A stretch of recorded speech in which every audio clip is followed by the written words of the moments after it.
We're following breaking news out of South Padre Island. This is live viewer video of that fire in South Padre Island. You can see a huge fire breaking out that happened earlier this morning. Fire crews are on the scene working to put it out right now.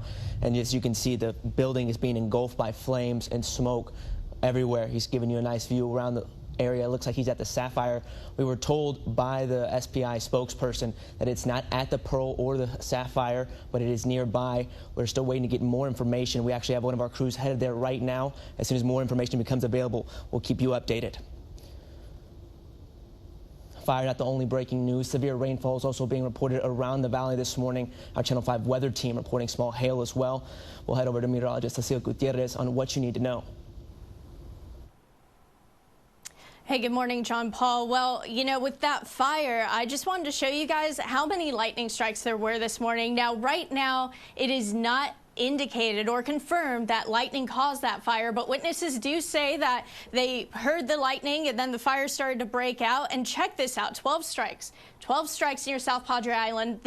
Check out the timestamp, 6:40 this morning. Now, as far as the severe weather is concerned right now, we have a severe thunderstorm warning for Cameron County and parts of the island. And then we also have that flash flood warning. Now, let's take off the lightning here, and you can see it's starting to bow echo. It's really starting to flatten out. Most of the heavy stuff, though, is just to the south of us. It's just south of the border. Now, this storm has been going on for the past couple of hours. We've been here since, I think me and Matt Hollander have been at the bureau or at the station since around 4 a.m. So we've been tracking this for you for the past 5 hours. A flash flood warning until the end of this newscast. That is for the southern end of Hidalgo County, the southwestern end. So we're talking from Texas 107 south to Cesar Chavez Road. Now, Cesar Chavez Road, that's where that flash flood warning ends. And then the severe thunderstorm warning, that has been issued because of radar indicated hail and radar indicated wind gusts up to 60 miles per hour. Check out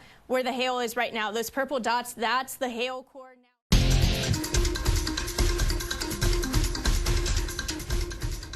We continue following breaking news out of South Padre Island. We're told the building on fire is Gulf Condominiums. Port Isabel Police Chief Robert Lopez tells us his crew, along with firefighters from Brownsville, Laguna Vista, and Los Fresnos, are all responding.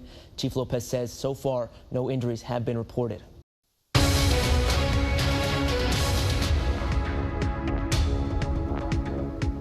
Welcome back. Your time, 9:34 in the morning. We continue following breaking news out of South Padre Island. Right now, we're here in Hidalgo County is sending crews to the island. So Hidalgo County is assisting Cameron County. They're sending crews to the island as backup. According to witnesses, they say that a lightning strike is what caused the fire. But again, that is just according to witnesses. We have not heard from officials just yet. Right now, we have our Channel 5's Christian Colon on the line. He's getting more information. Christian, what are you hearing right now?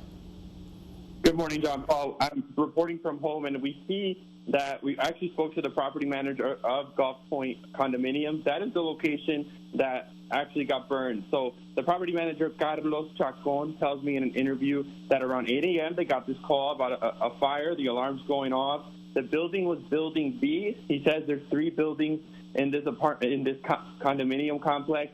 And Building B, which is the second building, is the one that's completely burned. And as you guys are probably seeing, those are the pictures that you guys see, the flames bursting. I did speak to the chief of police of Port Isabel. The good thing is no injuries. And again, the second person that confirmed that is actually the property manager. He said everybody was evacuated from the building. And again, it's Building 2 was on fire. I'm just going to repeat some information that he was telling me. It was Building 2 that was on fire, and the fire alarm system was going off. Everybody started showing up, the fire departments from Port Isabel, Los Fresnos, and Brownsville, and that's according to the chief of police as well. Everybody is evacuated from what the property manager tells me, Carlos Chacon, and again, no injuries, no one was hurt. It's an extensive fire. He said he's very shocked to see this. They're not sure what the source is, as you said earlier. He also mentioned the lightning strike, but again, that's not confirmed by any authorities. And a little bit about this building, he told, Carlos Chacon tells me that it was built in 1977. As of now, it's kind of like a leisure place, so it's a vacation home. So as of now, 5 permanent residents have been evacuated. It's not sure if there was more people in the building or not, but as of now, 5 permanent residents are permanently there. But again, it's like a second vacation home for people. And the damage, he said, is probably like $7 million worth dollars damage because the whole building is gone. Again, we want to reiterate that no injuries have been reported by police or the property manager. And again, this was a building, it was building 2 that was caught on fire. It started around 8 a.m. where the property manager got the call, and a whole bunch of police agency and fire agencies are reporting to the scene. In McAllen, back to you, Juan Paul. Time now 6 a.m. The urgent search for people trapped in floodwaters after Hurricane Ida now underway, and the death toll is still rising, and officials say they expect it to get higher.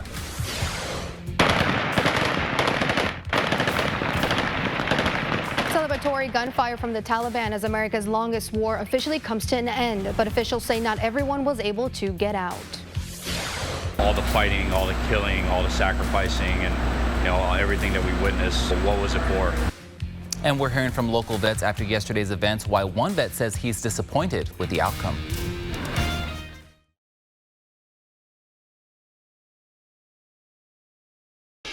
All right, thank you, Cecilia. Well, right now, volunteers from the Valley are helping those affected by Ida. Volunteers with the Red Cross South Texas chapter left this past weekend to help in disaster relief efforts. Among those who answered the call, Jacob Zamorano, and he tells us this isn't his first time helping out. Zamorano telling us he served here at home during Hurricane Hannah and the winter freeze.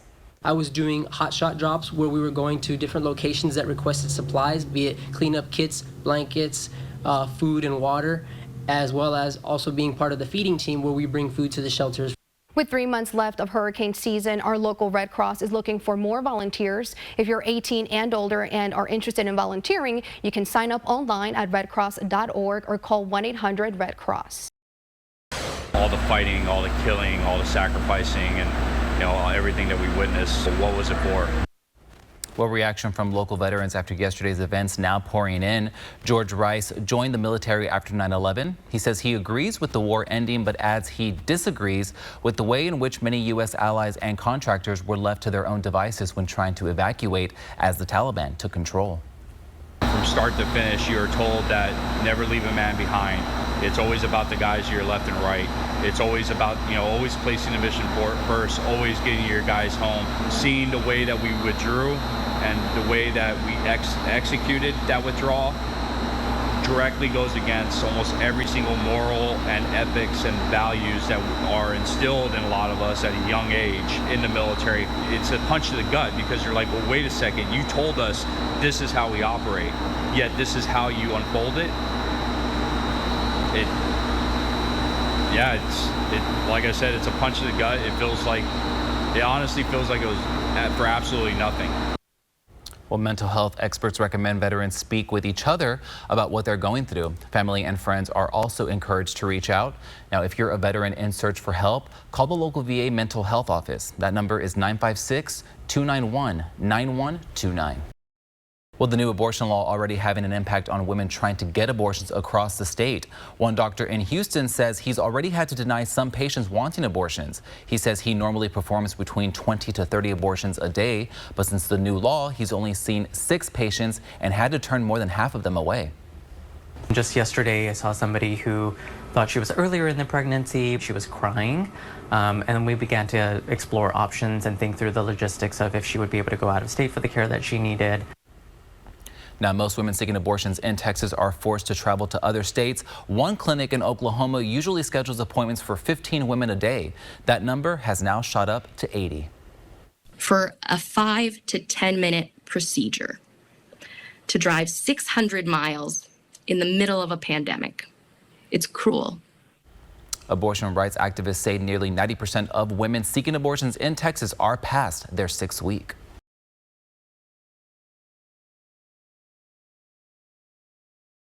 As COVID cases continue to rise across the country and here at home, One Valley Police Department putting out a notice overnight. What they want residents to know, details still ahead. Plus, the Department of Homeland Security says the Biden administration will resume a fast-track deportation procedure for migrant families. The latest in minutes. And the January 6th committee expected to hold its first hearing today on what led to the attack on Capitol Hill. The latest from Washington coming up. And rain chances back in the forecast today. Right now, the rain off to the east of us. I have the latest track and timing for you coming up in just a bit. Channel 5 News This Morning continues right now.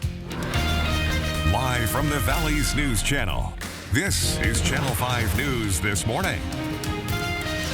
And good morning. Thanks for staying with us right here on Channel 5 News This Morning. I'm Trey Serna. And I'm Sandra Rodriguez. We're following news from overnight out of La Jolla this morning. La Jolla Police Department posting a public health notice to their Facebook page. Yeah, that's right. So the department is actually urging residents to practice social distancing and wear face masks after an incident that started at a fast food restaurant. Now, here's what police say happened. An officer came in contact with a migrant family who was sick with COVID-19. Now, just days ago, the family was detained by Border Patrol but released after they got the virus. Police learned that the family was later being housed at a hotel with other migrants and they were not practicing safety health guidelines. Now, the people who showed signs of having COVID were placed in quarantine. Later, they were handed over to Catholic Charities and then placed in hotels in the McAllen and La Jolla area.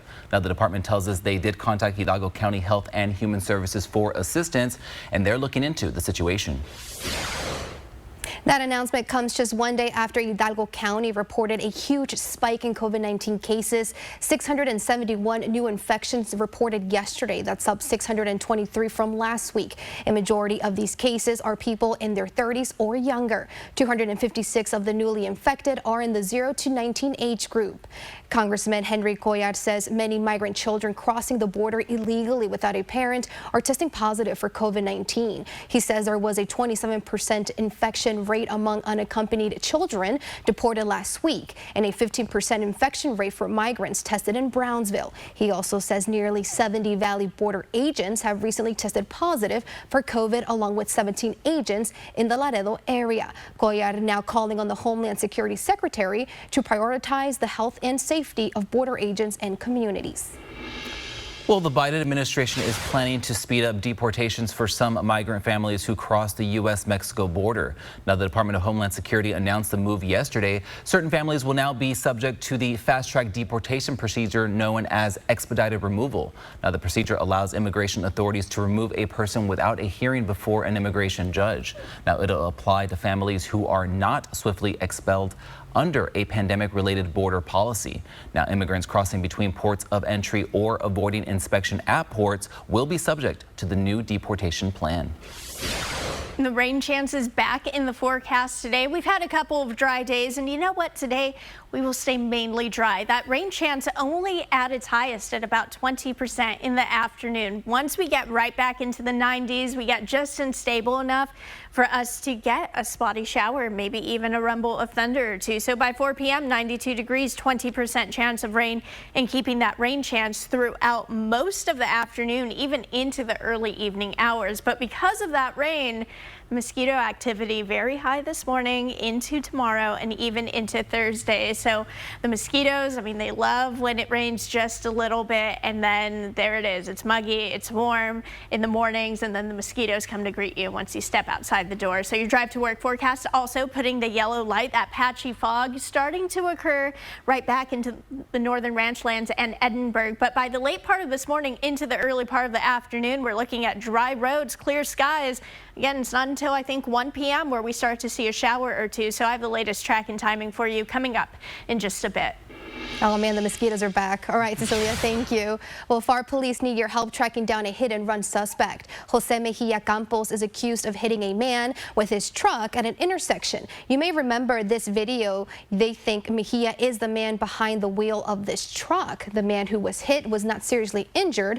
Police believe the suspect is driving around in the same truck shown in this video. License plate number 20700B8. If you have any information on Mejia's whereabouts, call FAR Crime Stoppers at 787-8477. And over in Primera, police are looking for this woman, 19-year-old Miranda Monique Gonzalez. Now, she's wanted for evading arrest. She's also facing several drug charges, and she's accused of tampering with physical evidence. Now, if you know where Gonzalez is, call Primera Crime Stoppers at 536-0776. Now take a look at these pictures out of Weslaco. City crews working overnight to fix a water line issue. This is on the 1200 block of 6th Street. Officials say the break temporarily impacted water service to some homes. We're told water service should be restored this morning. Let's get you caught up to speed on traffic. Head down to the Brownsville area. Things are looking good throughout the downtown area. That Texas 4, Texas 48 exchange. No slowdowns there. And the same for I-69E north and southbound lanes. Head on over to Donna, Weslaco, Mercedes, and La Feria throughout I-2 east and westbound. No slowdowns. Zoom in to Donna, FM 493. You still have those lane closures, so give yourself some extra time if that's your normal route. Drive time's not looking too bad this morning from Brownsville, Harlingen to Brownsville, about 22 minutes, and then 22 minutes for Port Isabel to Brownsville, going about 53 miles per hour. If you have an accident to report, you can always call us, 956-968-5555. Be safe out there. Well, over to Washington, where later this morning the House Select Committee will begin its investigation into the deadly January 6th attack on the U.S. Capitol. Police officers who fought the attackers and protected lawmakers are set to be the first to testify today. ABC's Faith Abube is in Washington with what you can expect. An emotional day ahead on Capitol Hill when 4 police officers who defended the U.S. Capitol on January 6 kickstart the House Select Committee's investigation into the deadly attack. Each expected to vividly detail their experiences with new graphic video from that day guiding today's hearing. D.C. police officer Michael Fanone, who battled the mob of Donald Trump supporters trying to stop Congress from certifying Joe Biden's Electoral College win, plans to testify in his uniform. I was beaten. I was struck numerous times at the base of my skull with a taser device, and as a result, I suffered a heart attack, traumatic brain injury. Now I'm grappling with PTSD. According to the Department of Justice, at least 165 people have been charged with assaulting, resisting, or impeding officers during the insurrection. Representative Adam Schiff telling ABC News the committee is still working on issuing subpoenas and could call lawmakers, including House Minority Leader Kevin McCarthy, to testify. We will follow the evidence wherever it leads, so no one is off the table. Today's hearing comes amid a tense fight between House Speaker Nancy Pelosi and McCarthy, after Pelosi blocked 2 of the GOP leader's 5 picks to the panel. McCarthy reacting by boycotting the investigation. GOP Congressman Adam Kinzinger of Illinois and Congresswoman Liz Cheney of Wyoming, handpicked by Pelosi, are so far the only 2 Republicans seated on the Select Committee. Aren't they kind of like Pelosi Republicans? We're about very serious business here. We have important work to do, and I think that's pretty childish. And McCarthy has threatened Republicans could launch their own investigation into the Capitol attack. In Washington, Faith Abube, ABC News. Well, the U.S. combat mission in Iraq is coming to an end. President Joe Biden stressing that the U.S. is not turning its back on the country or their partnership. Details still ahead. And 20 years later, authorities in Stark County making an arrest in a cold case. The new evidence uncovered by investigators. That story a little later in our newscast.